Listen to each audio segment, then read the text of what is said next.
Hello, this is Kathy McAllister, T-Wife Creations. Today we are doing this, or should I say tonight? It's pitch dark out there. We're doing this ornament that features a wee English robin with mistletoe. It's called Merry Mistletoe Robin. I have the pattern that has the line art and all the step-by-step instructions on my website.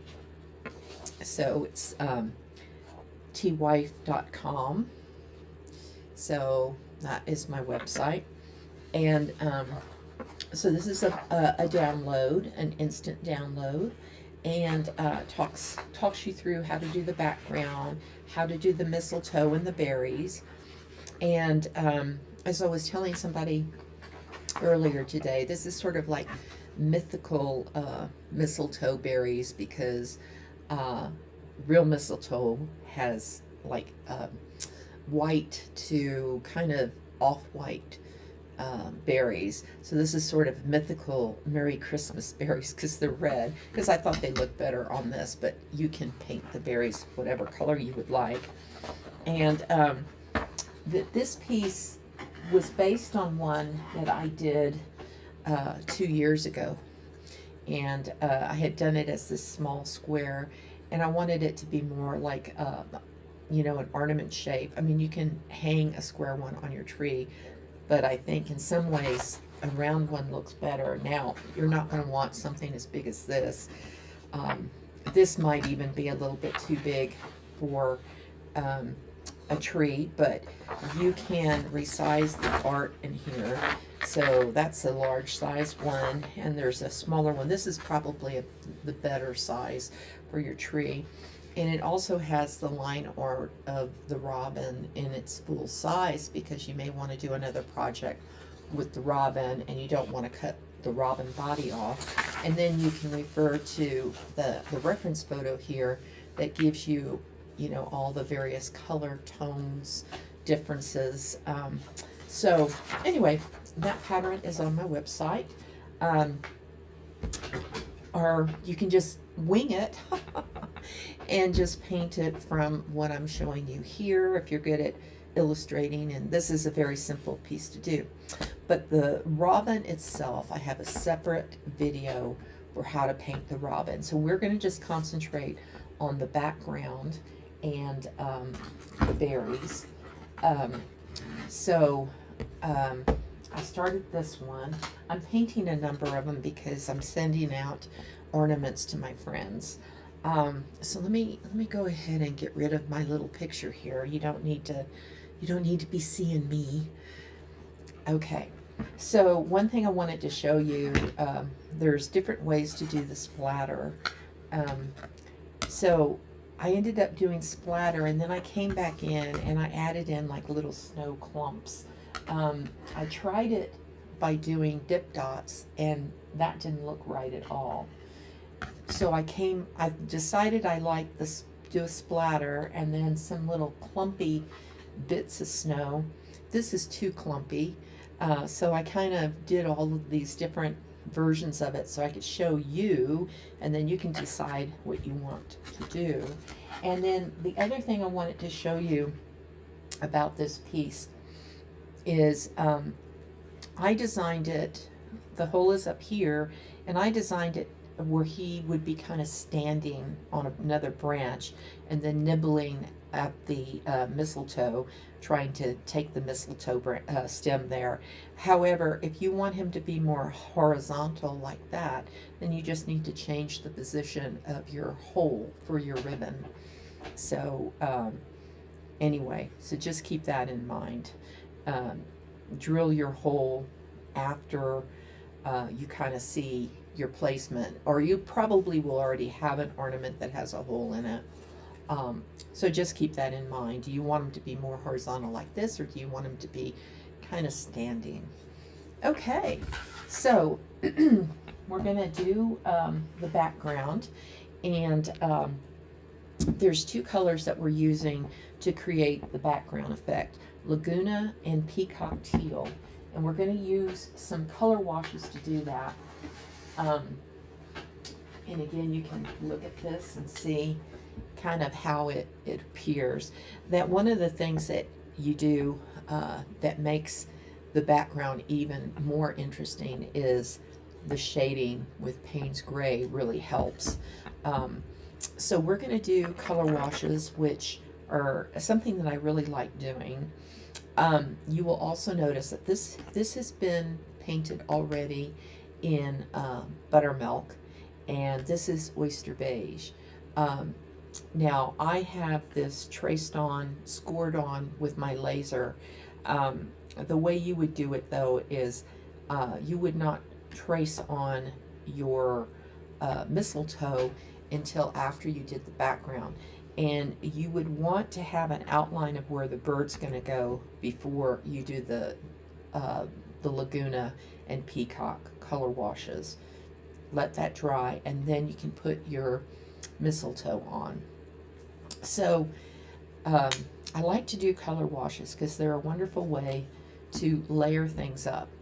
And I always think that there's like two different kinds of color washes. There's an inky wash and a milky wash. And the inky wash, you would think of that more as when you're doing watercoloring, that kind of consistency. I don't think that's the right word, but whereas milky washes are going to be just a little bit thicker. And this is going to be kind of between a milky and an inky. So I've got it going here. And when you do color washes, you often will need to blot your work as you go, because you don't want it to pool so that you end up with like watermarks. Sometimes when you put it down, it's just perfect and you don't need to blot it in any way. But sometimes you'll find that it helps to dab and blend or blot your work when you do color washes. I want this specifically to look kind of mottled at the end, and when I say mottled, I mean MOTTLED. So you're going to get that inconsistent kind of look. You don't want it to be all one and uniform. You want it to have some variability, like here you can see through it. So before you go on to add any more, the next color wash, you have to dry this thoroughly first. All right, so that was one coat of Laguna. You can either put another coat of Laguna on, or you can go straight to the Peacock Teal. And you can go back and forth between the color washes, like, you know, if you feel like you want more depth, you can keep adding, you know, add another layer, but you don't want it to become opaque, because you're using all the colors, including the buttermilk, to help create this background. So we're not trying to, you know, just brush on opaque color. We want some transparency. And if your color wash ends up being a little bit too thin, that's fine. You can just add, you know, an extra coat.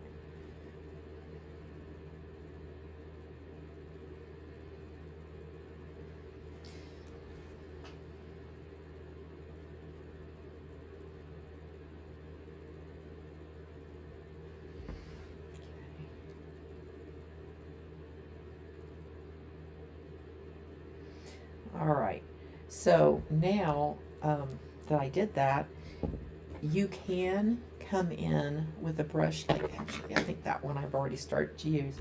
This is a special domed bristle brush, and it is specifically designed to do to blending like this. You also can use a paper towel and blot it. You will get a slightly different look depending on which you're choosing. So I'm going to dry this, and we're going to see the depth of color and what we want to add next. So when you're doing color washes, it's very important to dry completely in between the layers, because if you don't and you come and it's still wet and you come with another color wash, you will end up wiping off underneath and end up with like these little odd white spots that you don't want.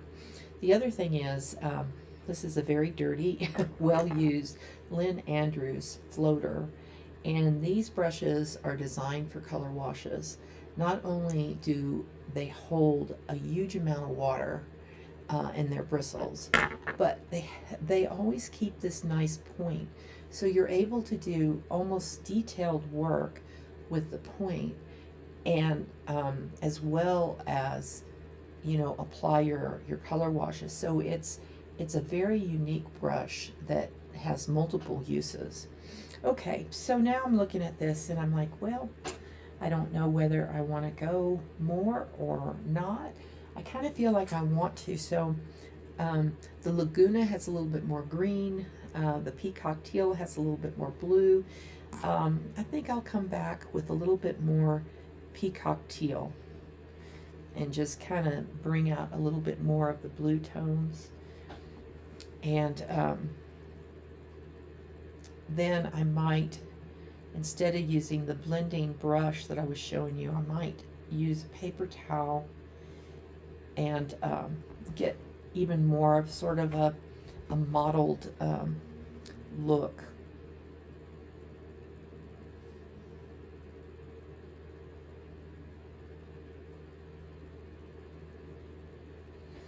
Okay, so this shop towel does not have a lot of pattern on it, and that's good. I don't want something that has a high pattern on it, because if it does, it can leave that impression in there. So now I'm getting a little bit more variance in the application. So what I mean by pattern, see this paper towel? I used to get another brand and it didn't have quite as prominent of a pattern, and even this side is very prominent. I have to go back to using my old paper towels. So something like that is going to leave an impression, and you may not want that.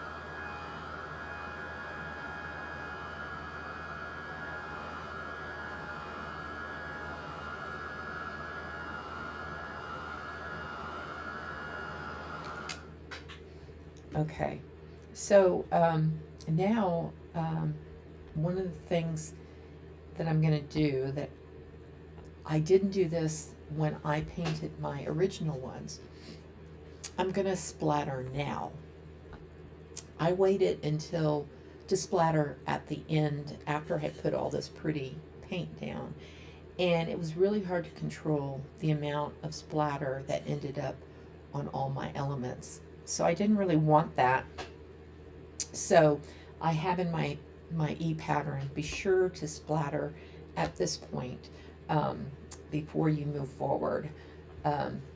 So you can use whatever brush you like to splatter with. So this is just a denture brush, and it's one that I got from artist teacher Erica Joanne, and this one works really well if you like tiny splatter. There's other techniques you can use with other brushes, and they're going to give you you know, bolder splatter. This is very fine. It will look almost like a snow mist. So let me get that going.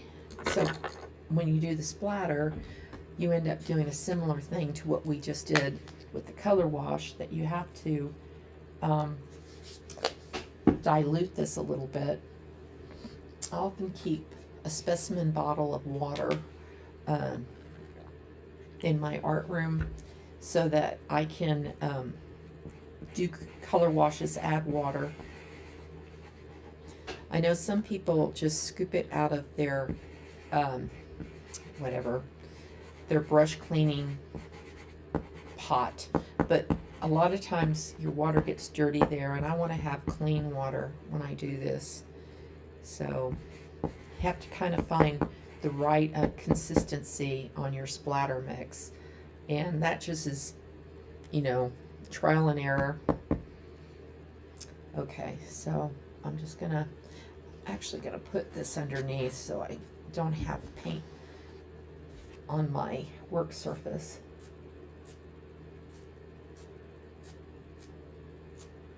So this is very, very light, misty splatter. So when it dries, it will almost vanish into the background.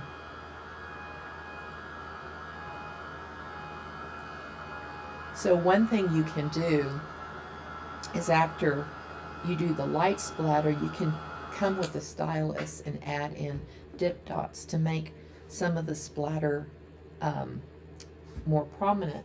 The problem I have with that on this piece is dip dots end up competing with the dots that we put on the berry. I had done one like that. Yeah, here it is. So I tried that. And so you have these dots on the berries, and then you have the snow dip dots, and it just didn't look right. So I decided not to do that. Instead, what I did is I took like a bristly brush. This is just a dry brush. And I used the mixture that I had created. And I just started to come back in here and just methodically add in some snow clumps, because I definitely did not want, you know, really big dip dots. So just come in, and I kind of kept it more to the top. I didn't do it as much at the bottom.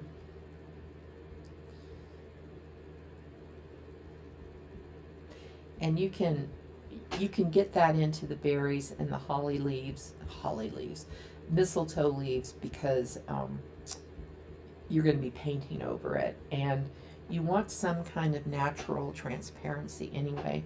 I probably made this a little bit too uniform, but that's okay. So let me dry these before we go to the next step. We can go straight to doing the mistletoe and berries if we want, but I probably will do some shading first. Actually, not quite yet. One thing we want to do is on our berries, we want to go ahead and undercoat them. You can undercoat them with warm white, or you can even use the oyster beige. And in fact, I already threw this out, but I should have just used this mixture I had for the splatter, because you just want it to be, you don't want it to be solid. Again, just kind of a color washy. And by doing that on the berries, it will make the Tuscan red that we're going to put on pop a little bit better. You don't really need to do it for the mistletoe, because I like the translucent nature of the mistletoe, and I want some of that blue to kind of come through the background a little bit. And I'll show you the difference, because I did a sample earlier.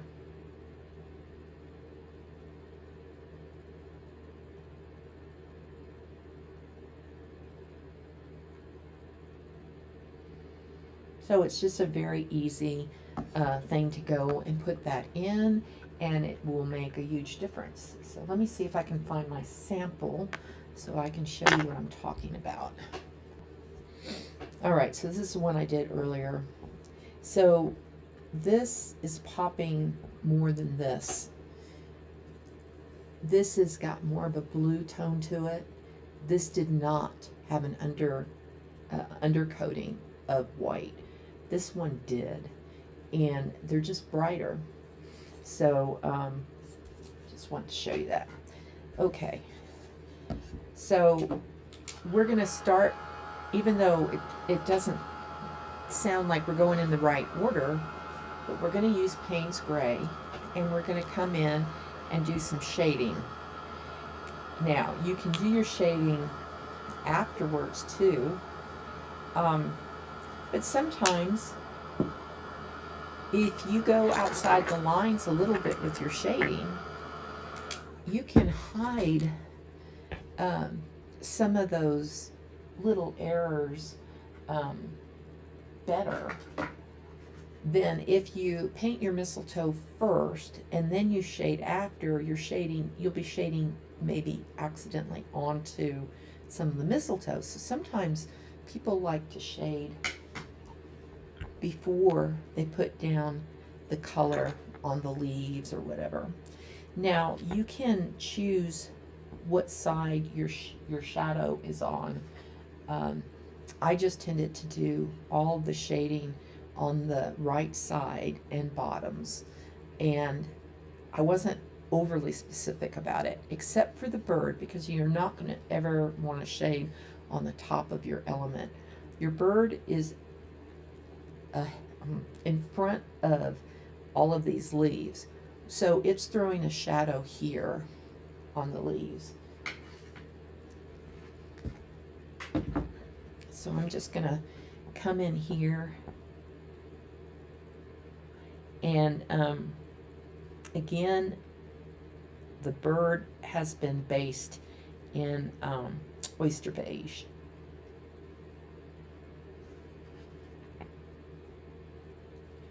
My brush is a little dry. I've got my heater going, and sometimes that will dry everything out a little bit faster.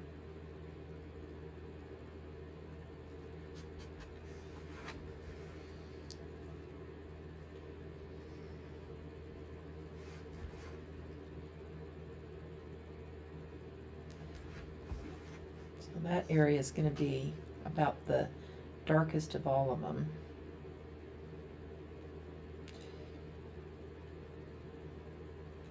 So again, I'm just going to come down mostly the right side and bottoms. I'm just bringing that shade out a little bit. That is not behaving where I want it right there. I have to redo that bit. Let me dry it.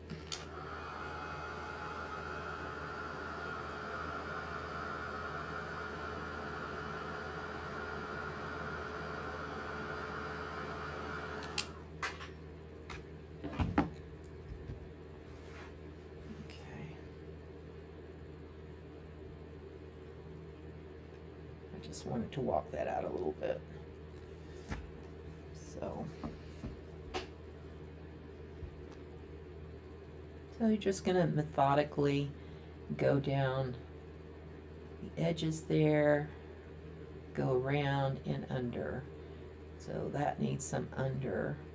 So just think about, you don't really want the sun, you don't want a shade where you're getting sun coming down. So, like, I'm not going to shade there. And it does not have to be a beautiful, perfect shade. You're just trying to get some color in there that is showing a little bit of contrast. Like, you need it in between these leaves. So even though this is on the left side, because you've got these leaves casting shadows, you want some in between these leaves.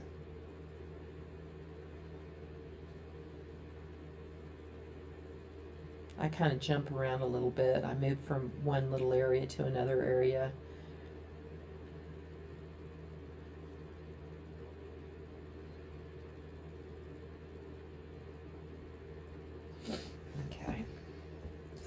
Better turn it this way. I'm going to lose my way. I'm going to forget what's right and left if I'm working on it upside down. Sometimes it's easier to get some areas if you flip it.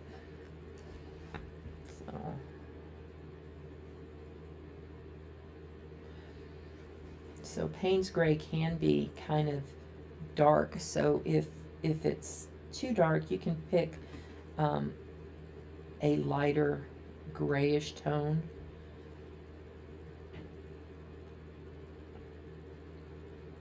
It's just that because Payne's Gray has this interesting blue tint to it, it just creates something that gray by itself does not.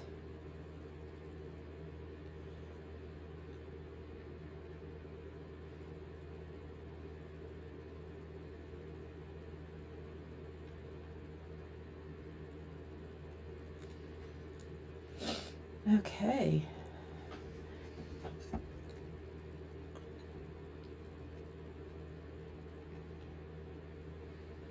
So some areas can be a little heavier, some can be a little lighter.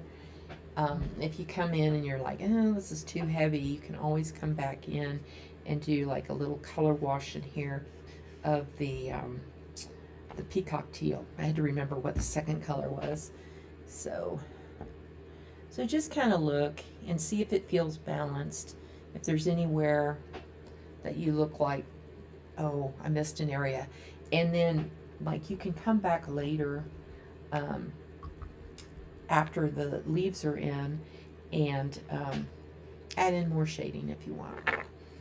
Okay, so now we're going to take our Tuscan Red, which is such a beautiful color, and we're going to do our berries. So this is not a color wash. This is full 100% Tuscan Red. And since we undercoated this, we may not even need to put 2 coats. The Tuscan Red covers really well.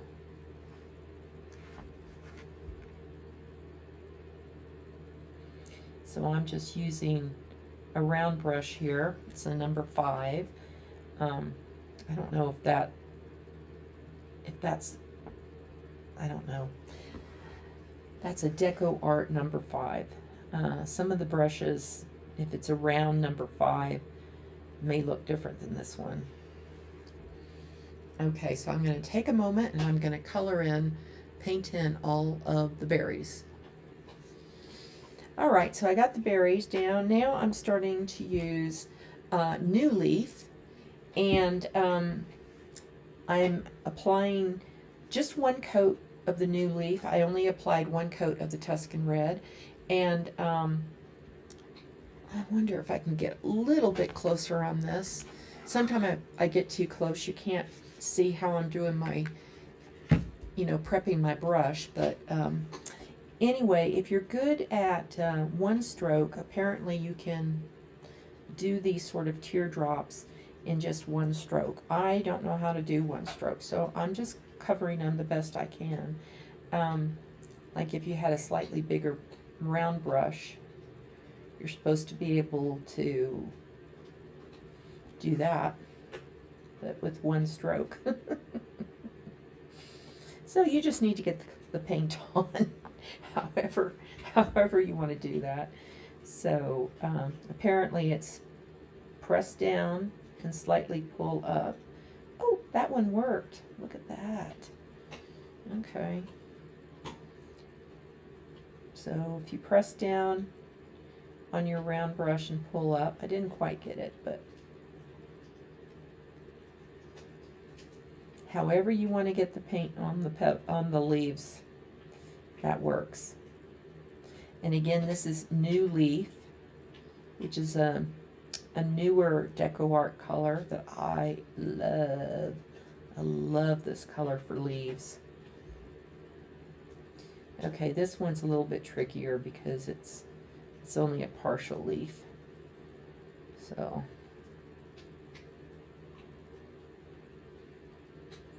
and again, I'm not going to be painting the robin in this particular demo because I have a video on that already posted in the YouTube channel.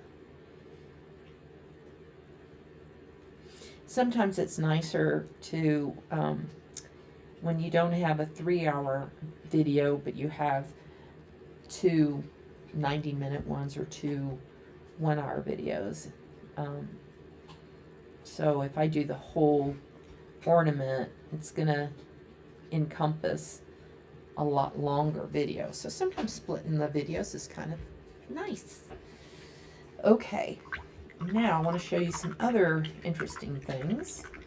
So you see that you can see through the leaves, and that's what I want. I just kind of want that. I don't know what you would call the technique. But, okay, let me go back to the sample here that I was doing earlier. So, we're going to highlight the berries with my favorite neon fiery red. Now, if you undercoat a float up here of white, and then you do this, you see how bright it is. If you don't undercoat with a float of white, it looks more like that. So I just want to show you the difference. And it's the same also. I did a float of up here that had some white in it, and it makes that brighter. This one doesn't have that undercoat of a float, so it makes it less bright. And I'll show you what I'm talking about in just a moment. But right now, I'm going to highlight the berries. So I'm actually going to shade them first because we're using the same Payne's Gray for shading that we did around the edges here. So, and so that's my straight up and down. So I want to just keep it towards the bottom. So just keep the shade towards the bottom.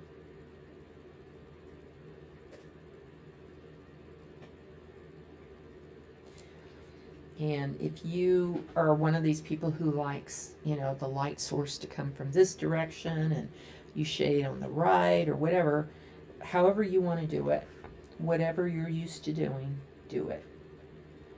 Okay, that was a heavier shade because I had a lot of Payne's Gray in my brush. That's okay. Nothing is going to be exactly the same. Okay, so first I'm going to do the neon fiery red float. I want to do it without the white, and I think that's probably going to be good. Yeah, I don't think I want the white. So if I had done a float of white first, I think it would just be too bright, almost pink and garish. It wouldn't look right. So we are just going to do that straight onto the Tuscan red.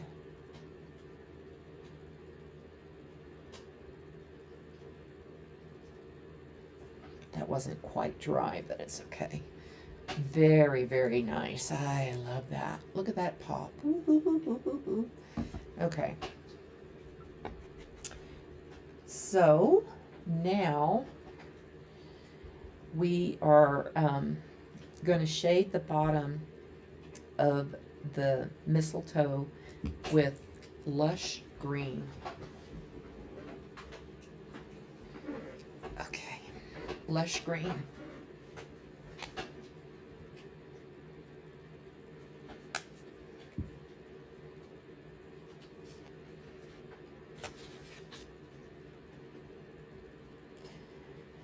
Okay, so I'm going to kind of start about a third of the way down, and I'm going to walk it up a little bit.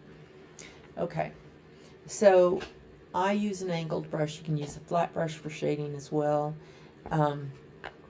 You want to dip your brush into water.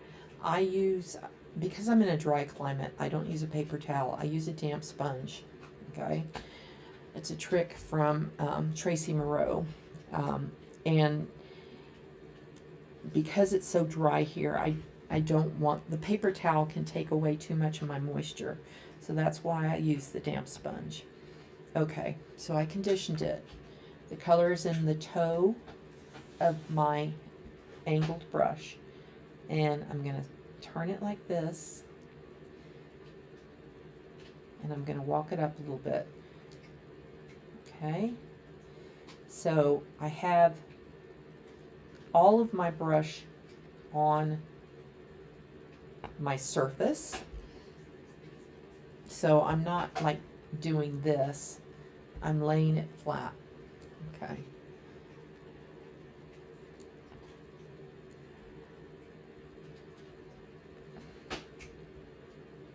So I'm always trying to remember what's up and down because it's a little confusing on the way that I've got this ornament. And you're just touching in a little bit of color. It doesn't, you know, every leaf can be a little different.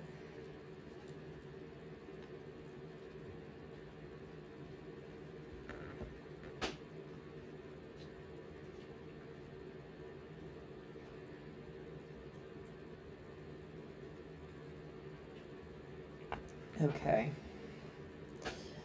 All right. So I'm going to dry that.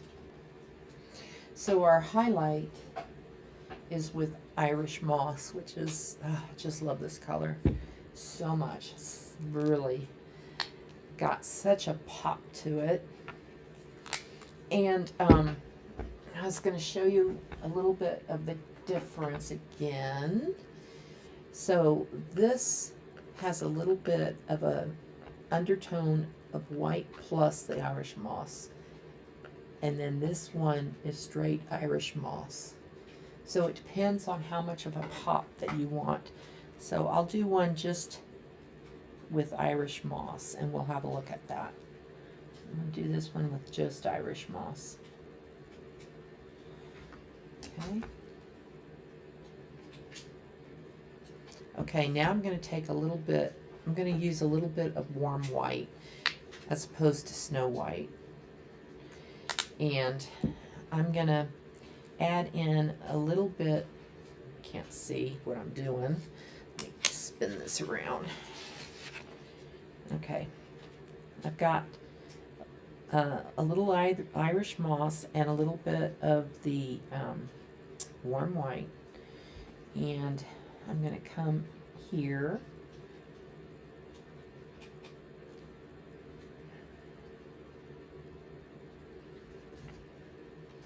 Okay, it looks different when it dries too.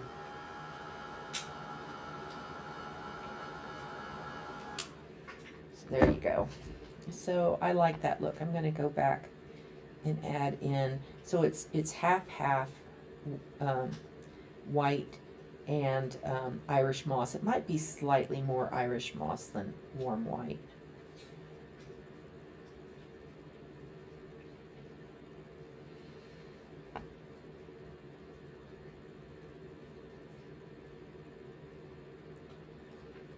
So if you have, you know, these are pretty small mistletoe leaves, so that goes really fast. So I could come back now and go back over it with my shading, my floating brush, and the Irish moss. But the other thing we can do is we can also create a color wash. You definitely don't want it to be, you want this to be very thinned out. This is definitely an inky wash. This is not a milky wash. Okay, so we're going to go back over this. That's still pretty wet. Still pretty wet.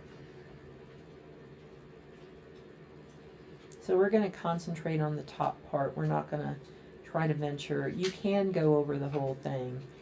And if you do go over the whole thing and you find that you've lost your shading, you can reinforce the shading too.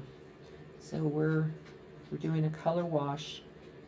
This will brighten up the entire mistletoe leaf.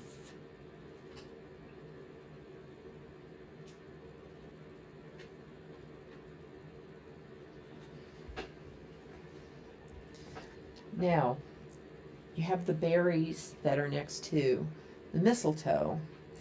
And sometimes it's really nice to come back with the color of the berries, which is Tuscan red. And we're just going to add in a little bit in a couple of the mistletoe bits. not all of them. So just, and if it looks too strong, just tap it a little bit with your finger. So it's not really a shade, it's trying to bring in elements of the berry.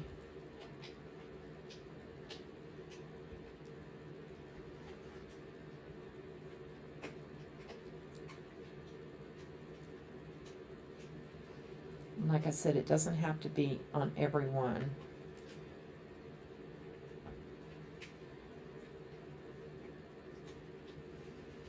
Okay.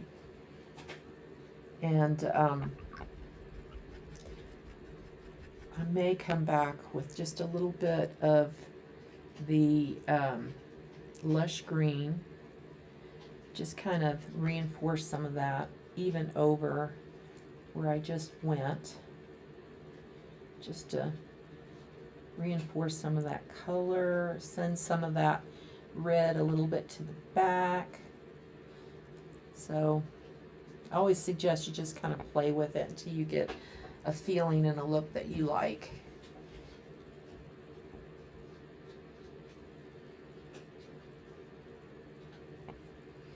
Okay. So my red is a little thicker than it was on some of my other pieces. This one's a little bit more balanced. So, whatever, they're similar. Okay.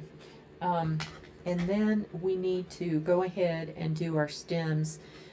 So we're going to do them in similar colors. We're going to start with the new leaf. And you need like a midliner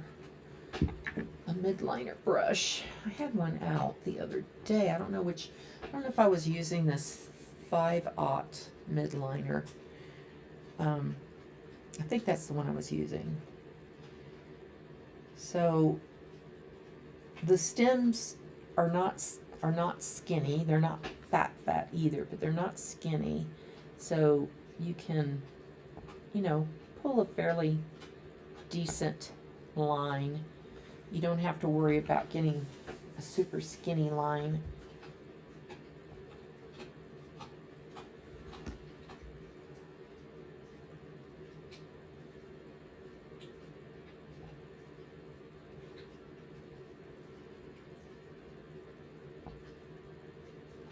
And again, if you want to reinforce your Payne's Gray shading in the background, you can mess with that too. See how you feel about it? So it's just very easy.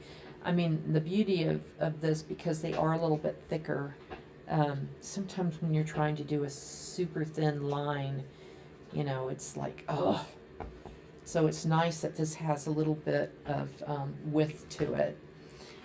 So we're going to take a little bit of the lush green that we were using, and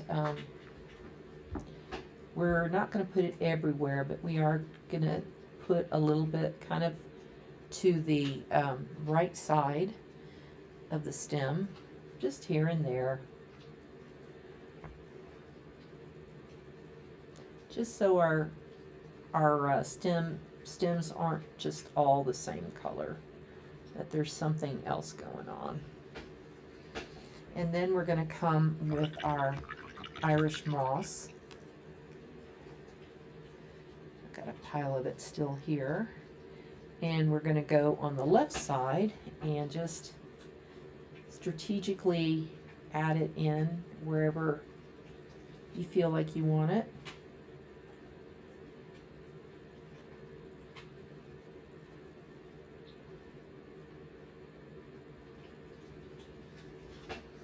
So, and because I have this scored with my laser, and you're going to be tracing it, so I have all of these scored lines that are left that kind of work as accents, random accents.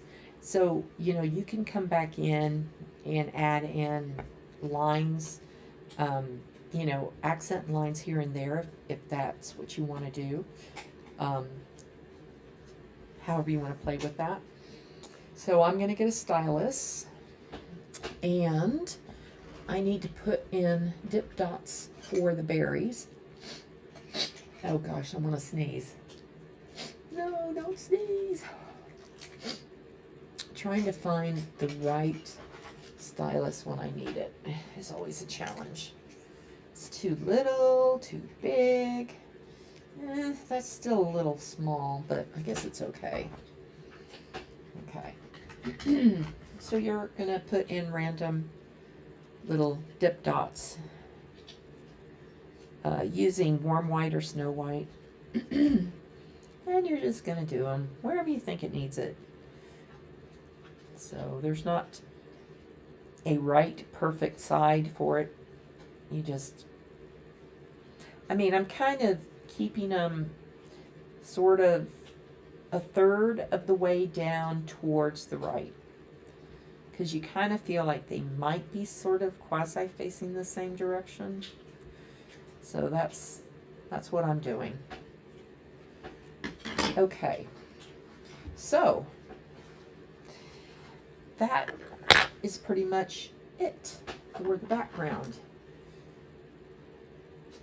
You can, like I said, oops, I probably need a little bit more shading in there, but I don't have to. So this one is much more heavily shaded in the background, so I'll have to revisit that.